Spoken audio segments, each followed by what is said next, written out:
I don't think that anywhere in the country there's a better podcast live that's going on right now than the one that's at Panera Bread in Madison, Tennessee. So if you guys are in the Nashville area and you guys want to bum rush this establishment, they've been fantastic. You guys know that from my other show that we've been without internet throughout the week. We've had power, we have had um, heat, and that's very important during these times.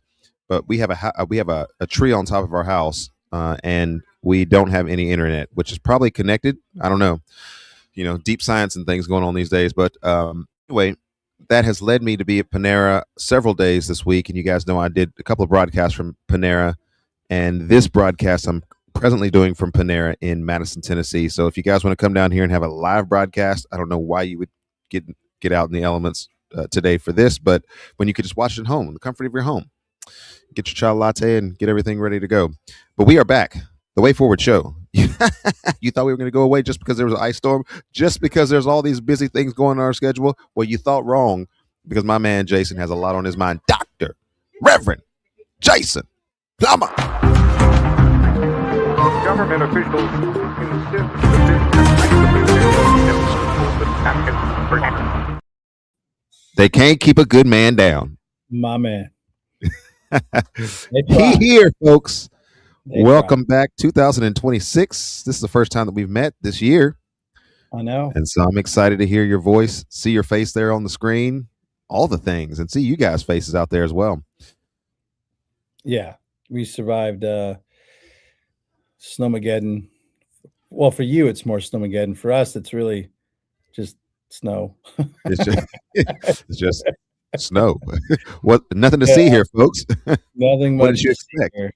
It's maybe a little more than we've normally had, because usually we don't get quite this much. But this one's sticking around because it got like -12. Good grief. That's like living in Antarctica type weather, or Alberta. Ugh. I actually read somewhere, I think, was it this weekend, it's going to be colder in Miami than it was in Juneau, Alaska. What? Yeah. This whole Arctic thing's supposed to be going all the way down to Cuba. This is we're taking over the world. Greenland's about to be populated again. Greenland's about to be green again. we should do a show on Greenland. We got to do a show on Greenland, folks. Y'all don't know. Hey, we need to start getting some property up in Greenland. We do. For real, though. Greenland's about to be popping, y'all. I saw the models. What you talking about? Yeah, for the polar ice cast, man. I saw it's about to be popping up there. Vacation spots and everything. Listen, white people barely live in Greenland. That's all right. That's all right. We can get a flight. We can get a jacket. We're going to be up in that thing. Man, we're going to be up in that thing. Freezing and 72 outside, you're ready to go inside. So I don't know how you do Greenland. I won't be up in that thing, but yeah. Hey, Chicago got you down these days. Ice messing with you. Head up to Greenland. They got some space for you. They got some space. They got some space for you. And so, man, it's great to see you. I know your time is limited, and so I want to get into what it is that we're going to get into today. But both you and I are going, what are we talking about today? And so I just know you have a lot. You have a lot to say, as usual, per usual. And so we're going to meander our way into some things. I'm going to piggyback off of, here's what I'll do, because there's a lot of people who are watching this today. You can drop a comment in the comment section. You guys know when we get on here, we just keep it real. We love to interact with the folks that are out there. We especially love it when you guys call us idiots, because that makes the show go just right. Yeah. Nonetheless, we come in with a few strong opinions, perhaps today, strong motives at least, in what it is that we're doing. And so, as we get into this day, I'm going to piggyback off of some of the predictions that we made in 2025 about some things that were going to happen in 2026, and then use that as a jumping off point to say pretty much everything that we predicted would happen in 2026 has already happened in the first month of the year. So I don't know. We need to revise our predictions. Yeah. Or they going to start calling us Nostradamus up in this thing. And we don't need all of that. I'm just saying, we represented. we showed up with everybody else. Maybe it wasn't that unpredictable, you know. maybe we just saw what everybody else was seeing. I don't know. Yeah, yeah. Is it maybe it's that predictable? Maybe it's like, come on, listen, it's not going to take We much already, to see yeah, what. we saw this coming. Is anybody Yeah, surprised about anything that you're seeing in 2026? Raise your hand if yeah, you're surprised. Like, actually, raise your hand and put yourself in the comment section if you're like, I didn't see any of this coming. I do. Yeah, So yeah, we yeah. appreciate you guys' comments in the comment section. I got no All right. proprietary videos at this point, but if I did, then I would put this up. Black conscience. Oh, there we go. That's good. Wait for it, man. Panera's internet is not that strong. So, Well, probably everybody and their uncle's using it. What happens here is they like to drive up and park in our parking lot, and then just oh yeah, we're doing. Yep. Yeah. Yeah. We thought you coming to church, but no, you just coming to get the internet. You get just that coming get to that free internet. Hey, the church, yeah, y'all's God's people, man. Y'all gotta save the community. So yeah. give them some internet. That's right. Got to give them what they want. Yeah. Oh my goodness, it's going to be such an incredible season. I'm excited because you got the Bethel situation. Who didn't see that coming? Worst Right. kept secret in the evangelical world that Bethel is a fraud. Um, we got government stuff. We got ICE stuff that's going on there, and we've had a lot of good discussions about that. Hopefully, we can get some other guests on here to discuss that because I think that needs some treatment from a variety of sources. Mhm. I think, and then there's just the regular silliness of life and culture and art and yeah.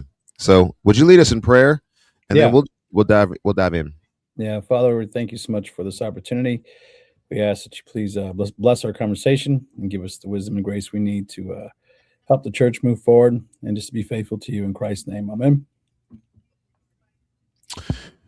Ladies and gentlemen, I predicted that we would have some kind of government things going on, that we would have church things going on, end times prophecy things going on, um, and we're here. And so, I don't know where you want to go with that, Jason, but I know based on your social media posts that you've had recently that you've got a lot on your mind, and so I'm just going to let you carry the floor here for a few moments, and then let us know what you're thinking. Let us know what I'm thinking. I went to bed thinking 1,000 things, and I woke up thinking 1,000 things. Which thing you want me to you want me to hit on? Uh, as far as you want to look at the government stuff, you know, with the unrest, I think we talked about there's gonna be more unrest, but that hasn't disappointed. I mean, that hasn't disappointed at all with um, President Trump's intentionally going after sanctuary cities. And then, of course, what you're seeing up in Minnesota um, and the things that are happening there. And that's only going to increase. LA right now is just a mess. I don't know if you see that. You saw that this morning. No, it's kind of hard for me to keep up with stuff. Not having the internet at the house, so I got to Yeah, go outside the house to get some news. But you guys can let me know, or you yeah. can let me know what's going on in LA. Is they another protest or something going on there? It's becoming the sanctuary city policies, which we've known are just foolish. I stand my ground on the leadership in these cities is bad. It's not good. Okay. I think there's plenty of examples where you can look at and see that this is just not wise. These policies are not wise, Mm-hmm. and they're not good. For instance, in a sanctuary city, if an illegal gets arrested, uh, they don't have to detain that person if they know that ICE is coming. They can let them go, and which is odd because we're not supposed to let our criminals go necessarily, but they do. And then when the ICE is supposed to come get them, now instead of just going to the jail and getting the person who broke the law, now they have to go in the community, and that's creating a lot of problems. I mean, Yes. on both sides. I mean, I'm not advocating that ICE has done things correctly all the time, but at the same time, the community is not always acting appropriate either, and so it's bred this sense of lawlessness there, like it's acceptable to act this way, and call it under the guise of protest. So that's been disturbing. That's been because what you see on the outside looking in is it feels like the rule of law is just eroding before us. Mm-hmm. Who's holding these people accountable? It's one thing to stand on the sidewalk and voice your opinion. It's another thing to start collectively impeding the law enforcers and going after these things with intentionality and even funding. Now that all this stuff is coming out about Signal and that they're getting foreign backing, that they're organized. I mean, it feels insurrectionist, right? It just feels that way, and I don't know what the outcome's going to be, but it doesn't look good.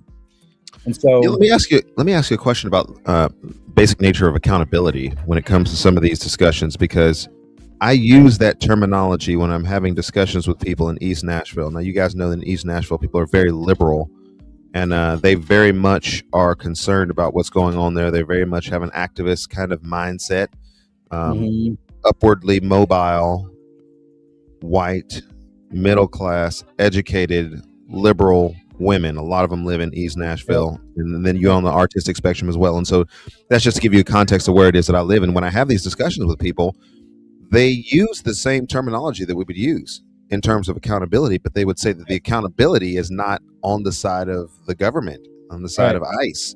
Right. And so where is accountability if accountability is not rooted in, and this is kind of the backdrop that I'm getting from some of the conversations, where is accountability rooted if accountability cannot be discussed from the vantage point of the government? It has to be the citizens taking up protest positions or funding so that they can get actual messages out to people and hold the government accountable.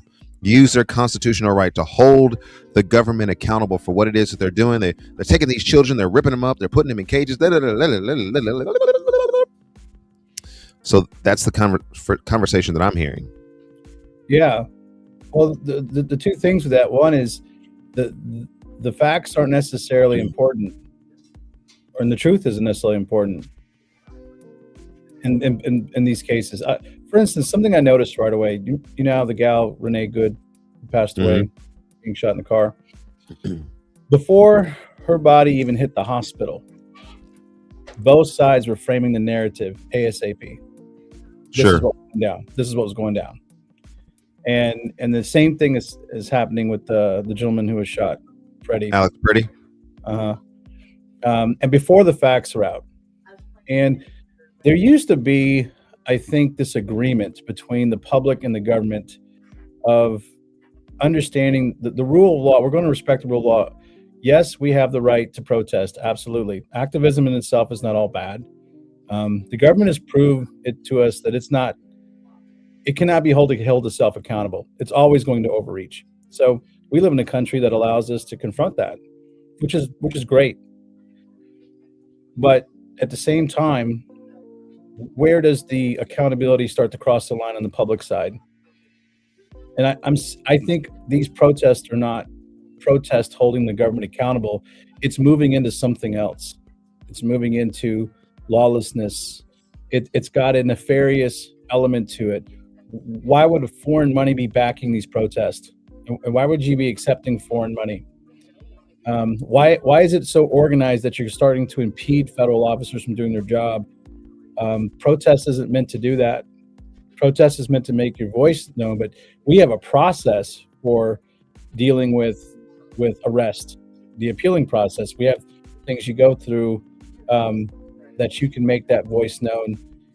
When you start impeding officers from their job, you're running the risk of, what we're seeing is this violence and this catastrophe. So this agreement between the public and the government is eroding. That social contract's is at least in these sanctuary cities. In Texas, this isn't a problem. I mean, I think they're arresting twice as many more illegal immigrants in Texas, or 3 times as more. Problem, because Texas will detain people who are breaking the law and then let one officer come and get them and pull them out.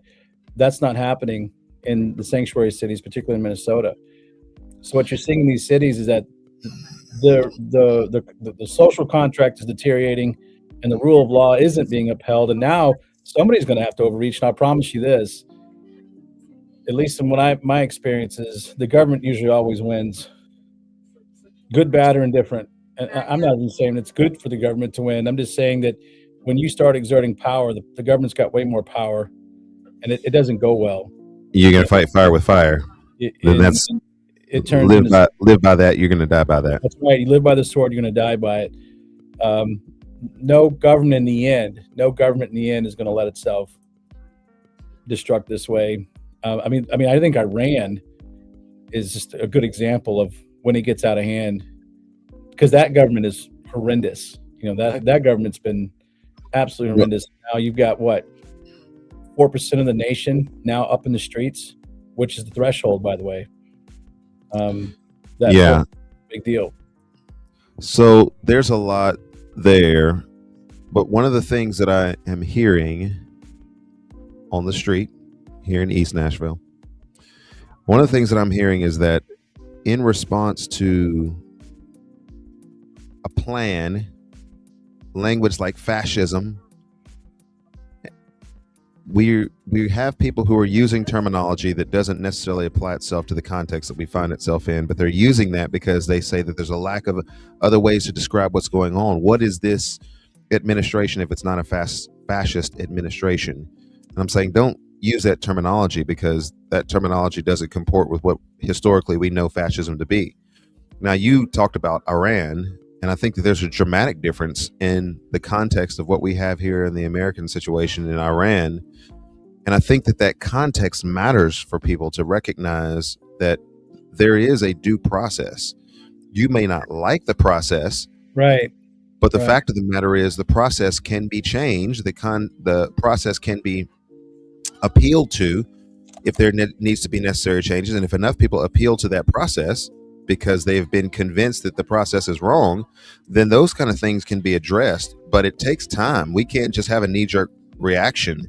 We are not social revolutionaries in the sense that we come out to a protest and then the next day President Trump gets up and he addresses the nation and says, "I'm sorry for what's going on in Minnesota." It just doesn't work that way.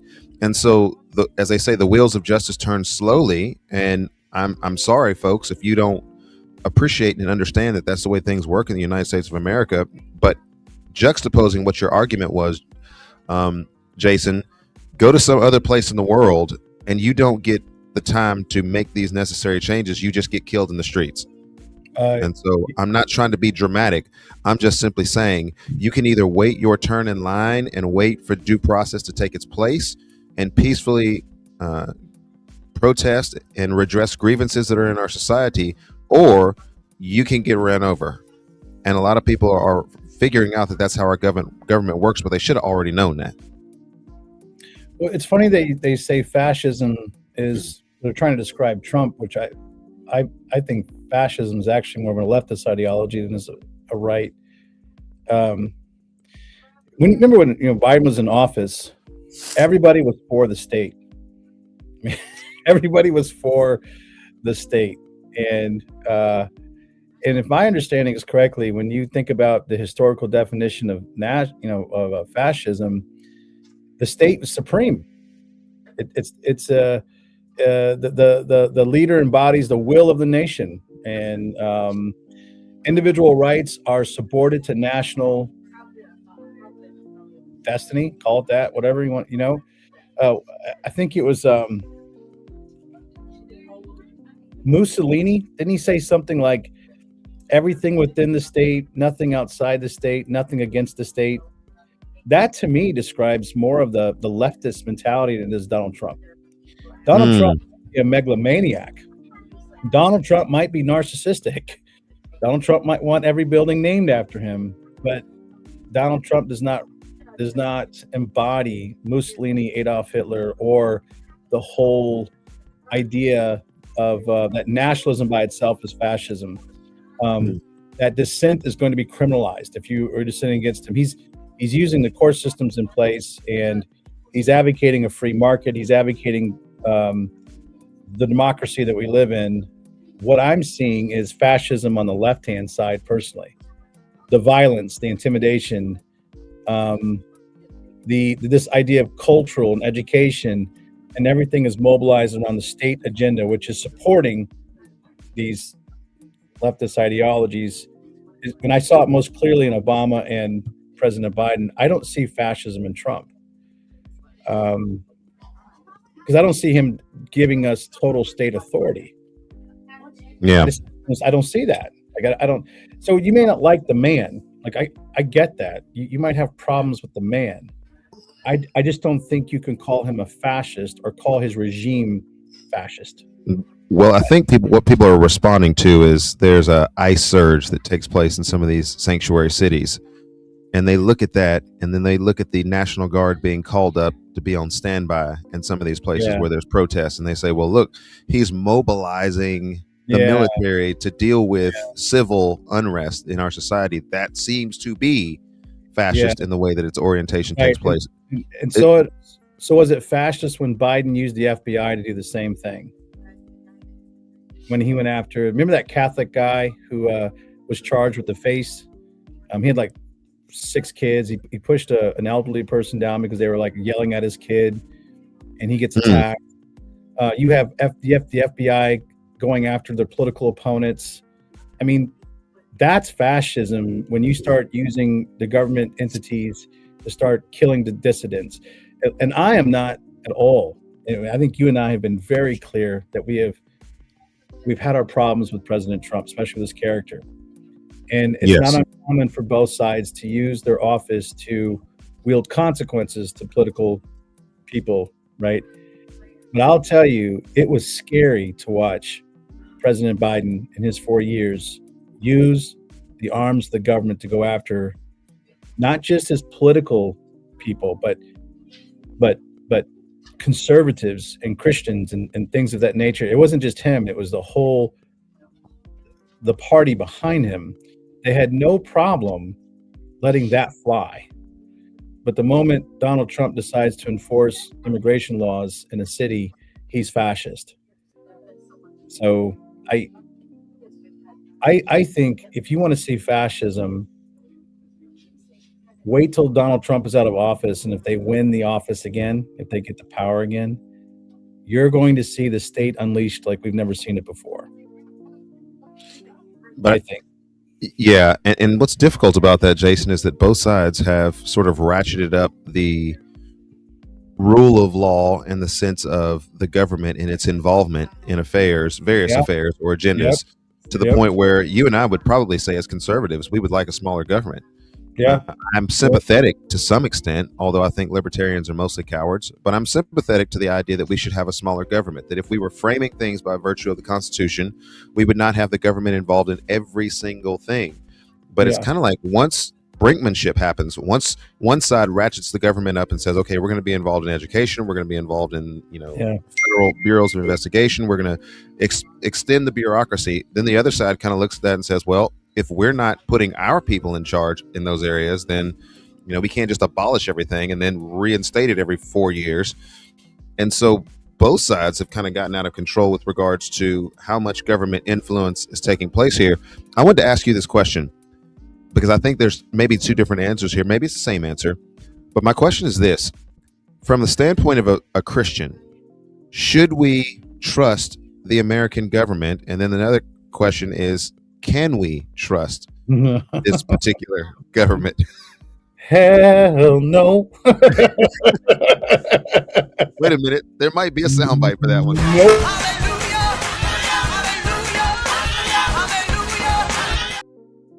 Maybe we change the words on that. No, you can't trust the government. Listen, the government is bipolar, schizophrenic. I mean, it changes moods every day. It's a head case. The guy who loves you right now can easily imprison you later. I told you this, I think it was last year, that we got to be careful with this ICE thing, right? Because I've been an advocate for ICE being able to do its job. Don't impede the federal officers. Follow the system we have in place. Mm-hmm. Don't put yourself in a spot you're going to get killed, because they have a gun and they have the law behind them. So I tell my kids, listen, if you're ever for some reason caught up in that nonsense, it is 100% cooperation. We'll follow the process to get you out of it if we feel like something's been unjust. But don't lose your life right there. Right? Yeah. Don't do the same government that's rounding up illegal immigrants is going to be the same government that winds up against Christians when this all is all said and done. Okay. This is not going to stop at illegal immigrants. You give it some time. See, right now, this is remember we were talking about what should we talk about? And I said, hey, we should talk about maybe these cultural wins we think we're getting, right? And we talk about what's the difference between optimism and hope, and what's the difference between nostalgia and faithfulness, and what's the difference between, because right now you think that we're in a state of, hey, we got this. President Trump's in office. He's doing all these great things this first year. Things are great. No, I don't think so. Though I agree with a lot of his policies, I think I can get behind some of them. I can tell you what the future holds. The moment the opposition gets into office, hell is going to be unleashed on people who even associated or even thought of association or thought you were associating with that, because they see this as a moral imperative, because that's the way the sides have been presenting both issues.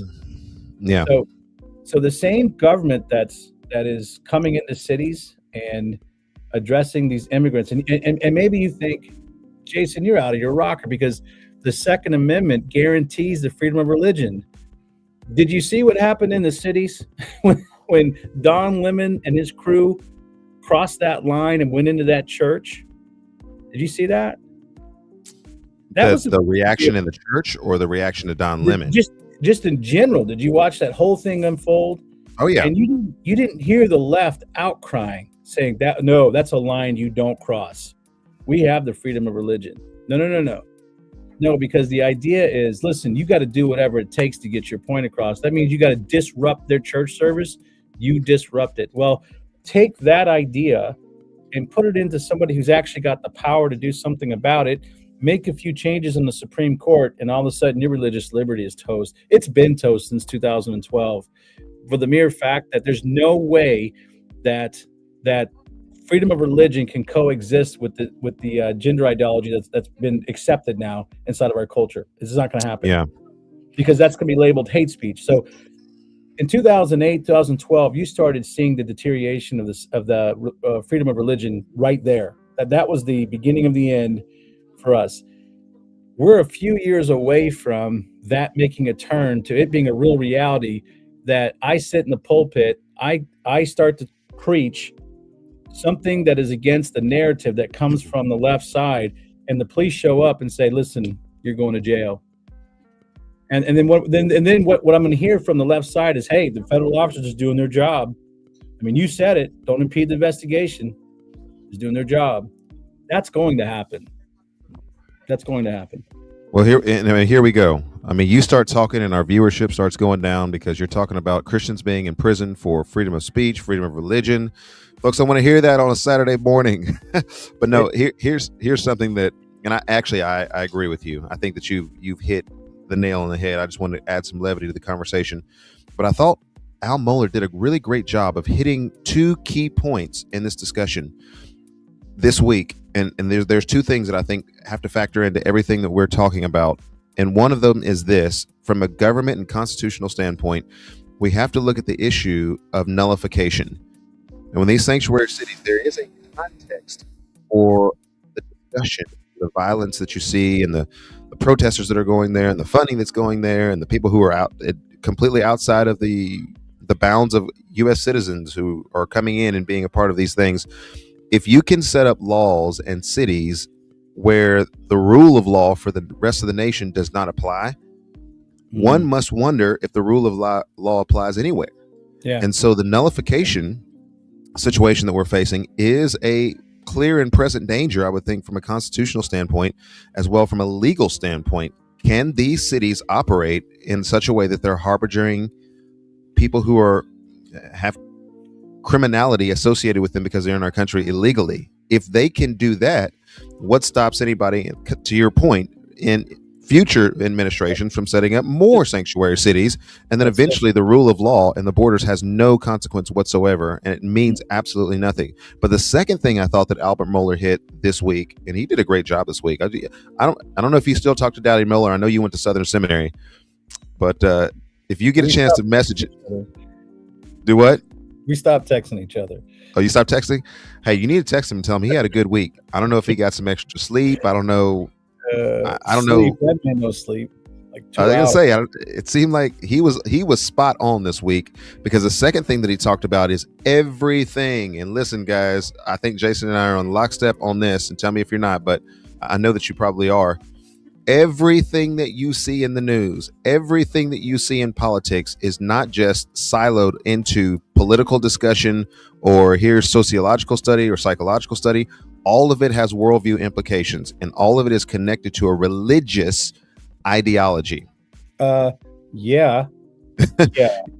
Your religion might be mainstream Orthodox or evangelical Christianity, or your religion and all the things that are necessary for you to carry out your religion may be politics, or it may be protesting, or it may be because everybody, as they say, got to worship somebody. Yeah. No, this is why the church has got to not get so caught up. Like we were talking about earlier, but the cultural wins, you know what I mean? Like what is WINDS? Yeah. And you have to think about what's going to happen 10 years down the road, because there are some things that are embedded. Okay, let's think about this for a second, that have now laid root and are here. One, gender ideology is now embedded in education and medicine. I mean, think about that. Gender ideology is in our education systems. We're teaching kids from a very young age about gender fluidity. We're also talking about even pediatrics, and medicine is starting to give into this idea that gender's there, right?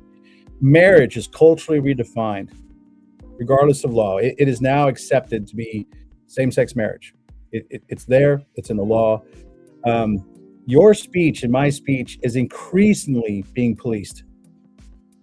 The very fact that we have something called hate speech, which I just think, how in the world do you have the freedom of speech and still have hate speech, right?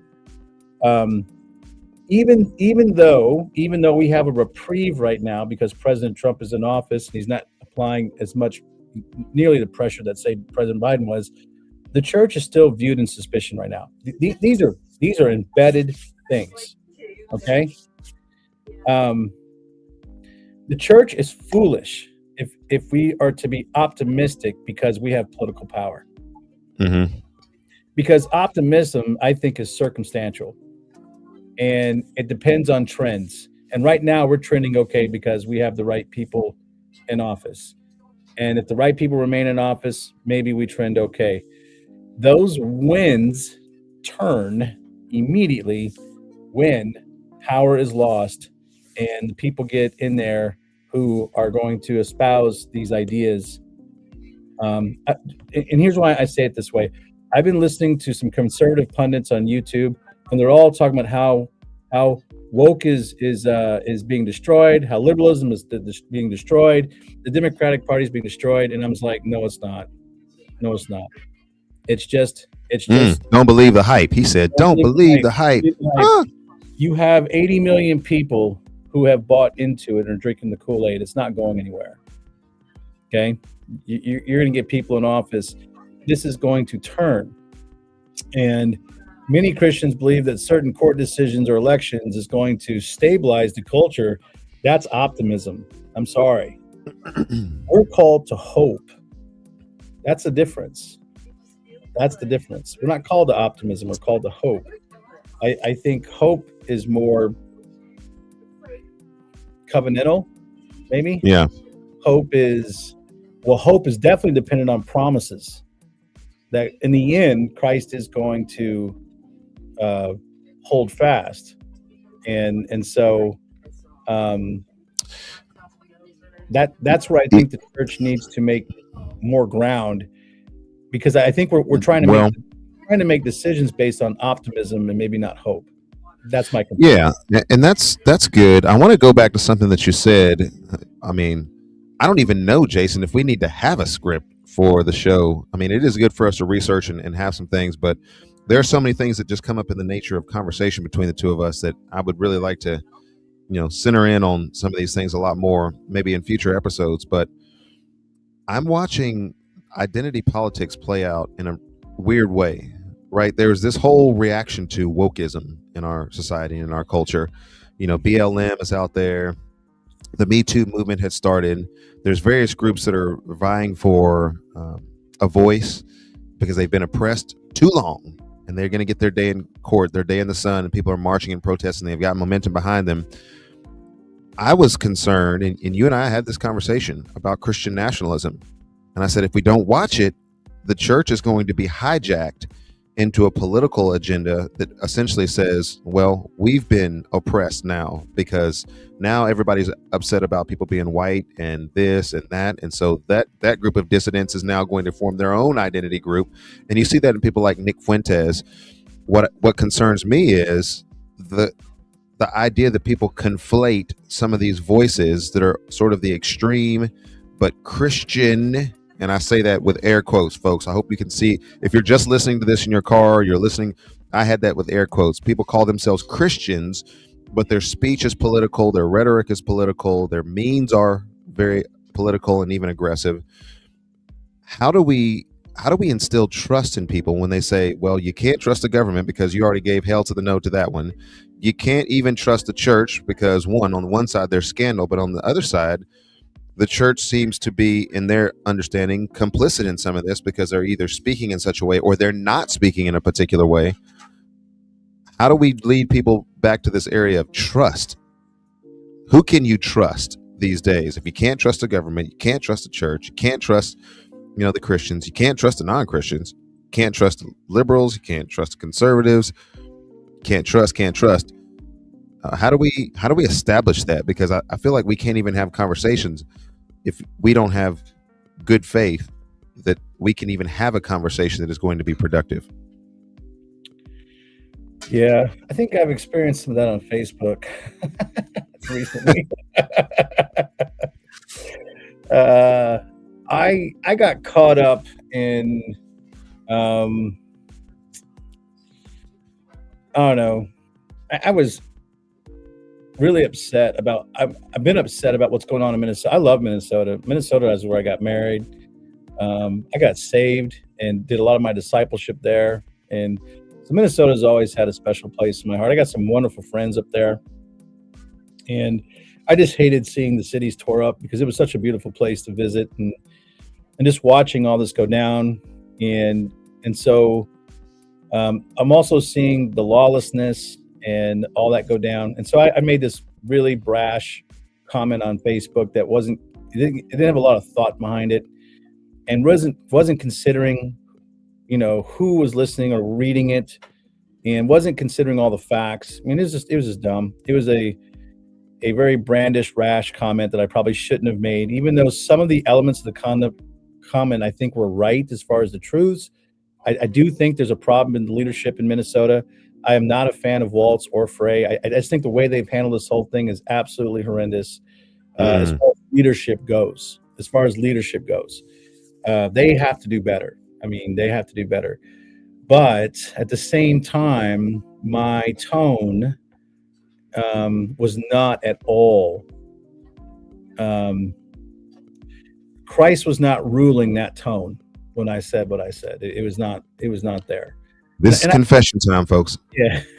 So I had to sit back and I had to watch the conversations it fed quickly. I mean, I had people going back and forth, people agreeing, people disagreeing. I mean, and I just was watching the disruption happen on the Facebook page. And some of these your joints went viral this week. Yeah. And some of these people I really care about. And I think well of them. I watched them on Facebook. I've watched their kids play baseball, and I've kind of kept up with their families. And I know that one particular gal's got an immigrant for a husband, and she's in there being affected by this. And so it paused me to stop and think for a second. Who's reading this comment? What context are they reading it in? And is Jesus being exalted in what I'm doing? And I had to arrive at this place and, well, no, I wasn't being conscientious of any of that. And so I fed into the narrative of the us versus them, and I fed into the narrative that you can't trust anybody. Like, you can't trust Christians because we're just going to side on the side of whatever, and without the facts and all emotion, we're just going to rip into each other. And when I did that, I had to come back and write a post on, okay, this is what was going on in my heart. This is what I'm fearful of. This is where I made mistakes, and this is where I got to do better. And I'm sorry. And I want to be able to produce things on a social media platform that actually maybe encourages a little more humility as we're discussing some very complicated issues and recognizing that we are culturally exhausted. And so, okay, I saw that part. The COVID kind of situation. Yeah, I said we are culturally exhausted. It's like we're in one prolonged panic attack. We're just sitting there, and so everything is just kind of at this edge. And I didn't recognize that as a pastor, as a Christian. So I say all this to say that when Christians, I think, begin to dialogue that way and begin to say, look, we've got to pull back, and we have got to, if I'm going to criticize Waltz's leadership and Frey's leadership, then I've got to exhibit better leadership on my own end, on my own small platform.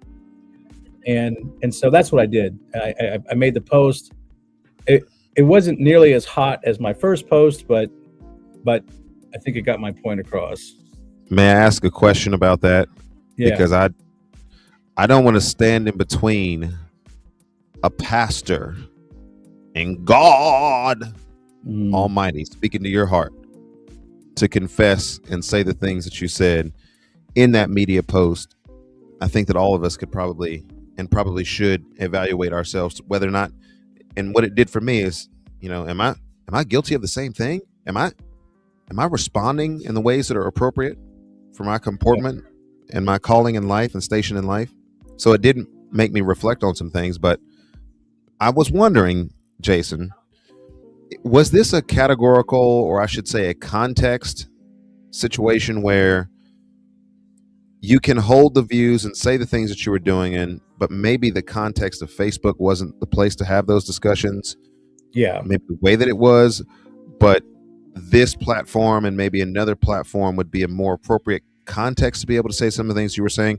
Or do you just feel like, hey man, I was wrong. I shouldn't even said some of those things. I was a fool.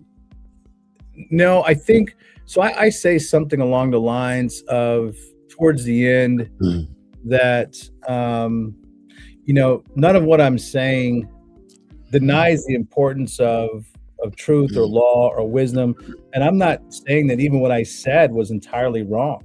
I think the leadership is bad, but I need to reorder how I pursue saying these things. And Facebook does not always provide the platform, the right nuance, and the ability to have these discussions, because it's just I could put something on the Facebook and all of a sudden people are reading it and there's no context, there's no personal accountability, there's no immediate accountability as I'm talking. So for instance, I have a friend in Minnesota and she's married to an immigrant. If I was talking to her face to face about this, that conversation would go very differently. I could maybe express my concern about the leadership in Minnesota, and at the same time be listening to her concerns about what's going on, and we could have a fruitful dialogue. That's not happening on Facebook at all. And so I had to kind of make the point that not every post needs to be addressed like this. And I want to have these conversations, but I need to have more face-to-face in Facebook. So yeah, understanding the platform doesn't always lend itself to that. And I'm finding with social media that if you're going to post something on Facebook, you're better off keeping it more encouragement and what you hope for than what you're reacting to something bad. Because if you'll look at the post, what I said that stirred everybody up into anger, man, they were hot on that. When I come back and say, hey, I'm sorry or something, it's not provoking much discussion. They may read it and acknowledge it, but it's not like we're having this great discussion on how humility plays a factor into something or whatever, So we're prone on Facebook just to jump into the stuff we disagree about versus the stuff that we find helpful. Is that because and I'm asking myself the question because I already kind of know the answer. Is that because the nature of the conversation needs to be general enough so that people who are just scrolling by, it's like, oh, look, Erskine and Jason are on. I'll watch this for a couple of minutes. Like, are we well served to be able to have some of these discussions in sound bites if the sound bite has to take place in 30-second increments, or they're going to watch 2 minutes of what it is that we have to say? Does that necessitate that we speak about certain things a particular way? I mean, neither one of us are concerned about popularity. No. If you hadn't seen this show before and you ever wondered about whether or not we're concerned about popularity, you don't need to worry about that. This show is evidence of the fact that we started, what was it, 7 or 8 seasons ago, and now we have 7 or 8 followers, and so we're picking up about a follower a season. So we've never been concerned about metrics, and so we're not trying to shock people. No, but we do feel very strongly about these issues as it relates to the church moving forward. And I see that your responsibility as a headmaster of a school, a pastor, is to help people who are scrolling and they finally hit what it is that you're saying. You know, a couple of weeks ago, you posted something on a Sunday and you said, I don't ever post on a Sunday, but this is happening in a church on Sunday. And it was in reference to the protest. Those kind of things are going to be sort of a speed bump in the scrolling road of some of your congregation or some of the people that meet you. Probably needs to be worth, I don't want to say worth their time. It's all worth their time since you're speaking truth. But like, I don't know, a strong, real opinion that's going to help them think through an issue or give them a quick narrative or a quick frame. Like, I don't I'm not think going to justify everything. I don't think you shy away from giving, I think, a well-informed opinion. Like, my first comment wasn't well-informed. It was rash. So I should have been more informed, I should have waited for more facts to come out about what was going on before I said what I said. More particularly with the Preddy gentleman who was shot. But I don't think you back away. I just think my tone has to be better. I can't contribute to the fire already. You know what I'm saying? Because there is like I said, I made a post yesterday, loving earnestly in a time of cultural exhaustion. When you are exhausted, you're not at your best. I literally open up the call it an art. I don't know what you want to call it, an article, a post. I'm not very kind when stressed. I mean, that's confession. I mean, my wife and kids can tell you that when I'm stressed out, I'm not the nicest person in the world. Okay. Well, what's happening in me, I think, is happening in this nation. We are not the nicest people in the world right now. Why? Because we are exhausted. Everything from COVID to the narratives we're being fed that aren't honest, the us versus them, the we're making mountains out of molehills, the inflation, the manipulation on on social media. I mean, you just name it. I could just keep adding on one thing after thing after thing, and we're just about ready to explode. It's almost like you need to breathe. You need to relax. And what I'm doing is, if I'm making these comments that are uninformed and they're explosive, I'm literally kicking you in the gut while you're trying to breathe. So I would rather put my hand on your shoulder and say, hey, let's take a breath for a second. Let's relax. Because that's what I would do pastorally. You know, if I got in my office sitting in front of me, if I had America sitting right in my office in my chair, you know, I would be doing biblical counseling. We would be addressing the panic that's happening in your life right now. Pressure. And we would be talking through how the Bible speaks to this. I wouldn't be adding more panic onto your panic. So when I sat back and thought about it pastorally, that's where my mind went.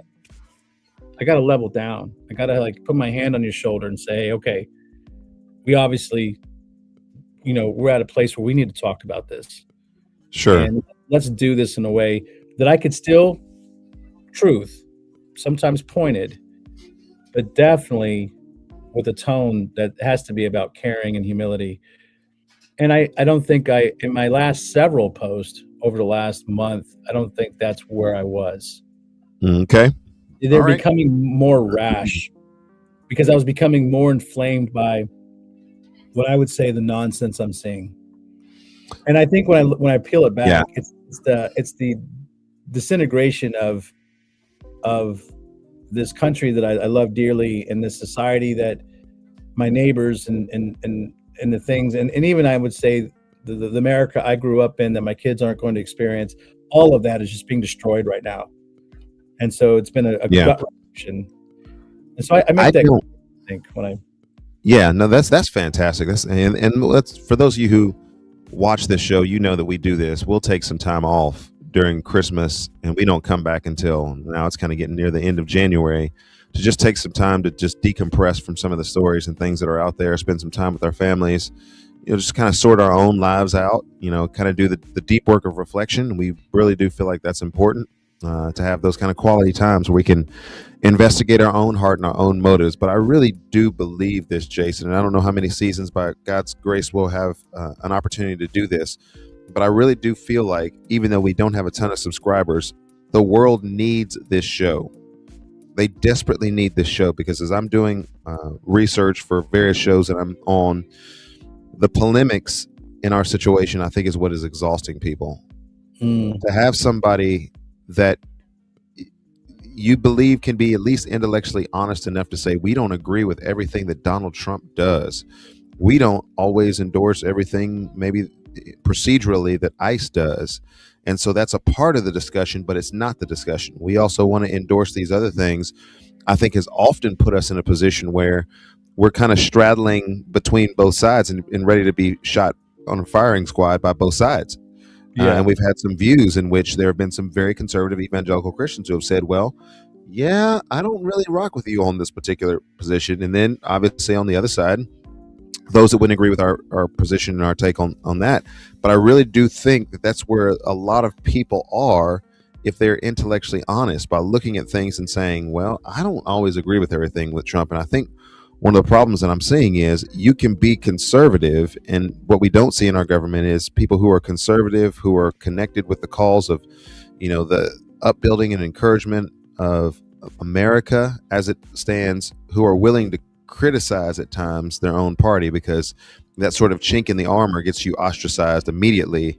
If you're conservative and you're not towing the party line. If you don't agree with everything, then you don't agree with anything. And I don't think that that's very helpful. And so I think this show actually has the capacity, and I told somebody this even in a conversation today, the Christian and biblical worldview is the only, and I say this with great clarity and moral conviction, is the only truth worldview that addresses all of the situations. You can have, and I use this as an example. I said the first thing that I did before I jumped into what my response was to Renee Good was to say that a life was lost. Let me put a full stop and pause before I continue with what it is that I have to say about the situation, because a life was lost, and all of us will stand before the Lord and give an account for our lives. This person is now doing that in the presence of Jesus, going to either eternal judgment or to eternal reward. All of us will face that. And so let's stop and pause and lament when necessary for a life that was lost and the things that were lost in the losing of that life. We can speak to that with some great clarity and moral authority. We can also speak to the issues on both sides. Humane and humanitarian treatment for an individual who's made in the image of God. Absolutely. We got that on our scorecard. The rule of law, Romans 13. Yeah, we got that on our scorecard as well. Any number that you call out, we're ready to say bingo, because we've got all of the things, all of the chips, so to speak, on our bingo card, and we can address all of that from a biblical and Christian worldview. No other world religion can say that. No other system can say that. No other truth can say that, because there is no other truth outside of Christianity. Amen. Well said. Well said. That's why it's grounded in hope and not just optimism. Like what you said there, we have the right worldview. It's not arrogance. It's just confidence in the risen Christ. Yeah, absolutely. So I just realized that Panera is not going to let me share videos, because I had some things that, as you were talking, I was queuing up, and they are restricted in Panera if you're on their Wi-Fi. They won't even let me say the views and opinions expressed on this show are not necessarily those of Panera Bread in Madison, Tennessee. I can't even give a disclaimer. and get some of my videos up there so that we can have a discussion with some visual aids. So hopefully, prayerfully, the internet will be back next week and I will be able to queue up some of these videos because there are people who are speaking to the exact things. And I don't know if you saw my broadcast about, you can call me Dr. Erskine now because I can answer what a biological male is. And I can tell you with great moral clarity and authority that men can't get pregnant. Men don't get pregnant. Not get pregnant. But apparently doctors can't say that these days. They don't know. That ginger stuff's ingrained in our medicine. Are you kidding me? I mean, that was the last frontier. I thought for sure the doctors be like, listen, I know the body and you don't have the equipment to get pregnant. And they're biology, science. Yeah. They say they believe, but help their unbelief. Help thou their unbelief. It's a scary thing if I walk into a doctor's office and say, I feel like I'm pregnant because I identify as a woman. He's like, okay, I guess we're going to ultrasound you and check you out. No, it just gets to moral absurdity. Like pounds of lard and a liver that needs help. You're not going to find a baby. Good grief. It gets to moral absurdity. I literally passed by a guy here. I'm in Madison, Tennessee. Y'all know what's up if y'all are in the Nashville area. And there was a guy on the corner of the road and he was yelling at traffic, but there wasn't any traffic. He was one of those guys. He was angry. He was angry. If you happened to stop your car next to him, you'd have thought he was angry at you. But clearly he was out of his mind. It's like 4 degrees in Nashville. Exactly. He might have been tweaking a little bit also, but at the same time, we kind of understand the context of that. This is a crazy person who's out there on the side of the road.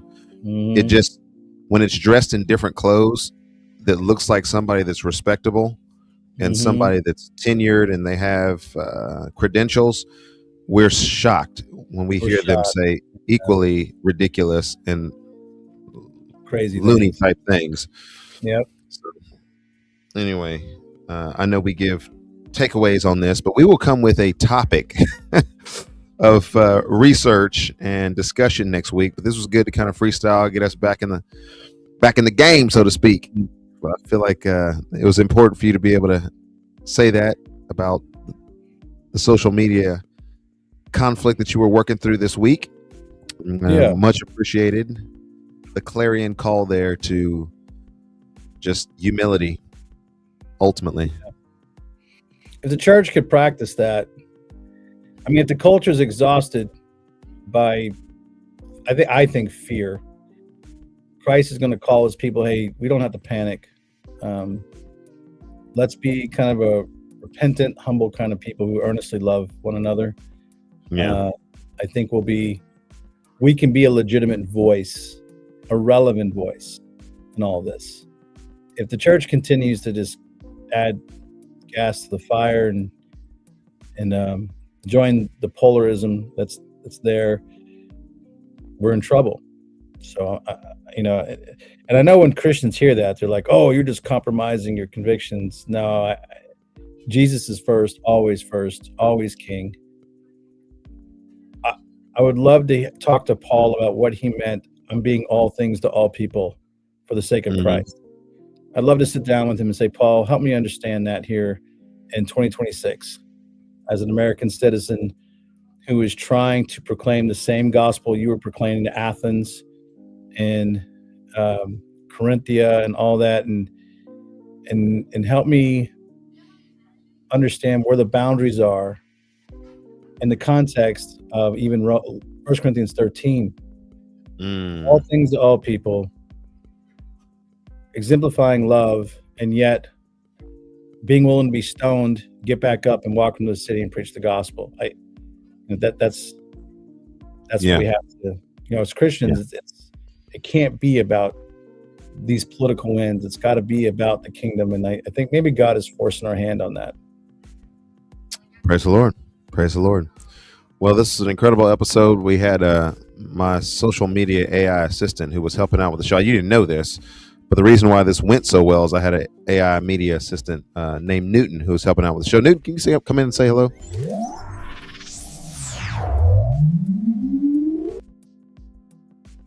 So Newton was on the ones and twos helping to produce the show today. This show was great today. I'm not really that great, but when you have AI assistants, it's better.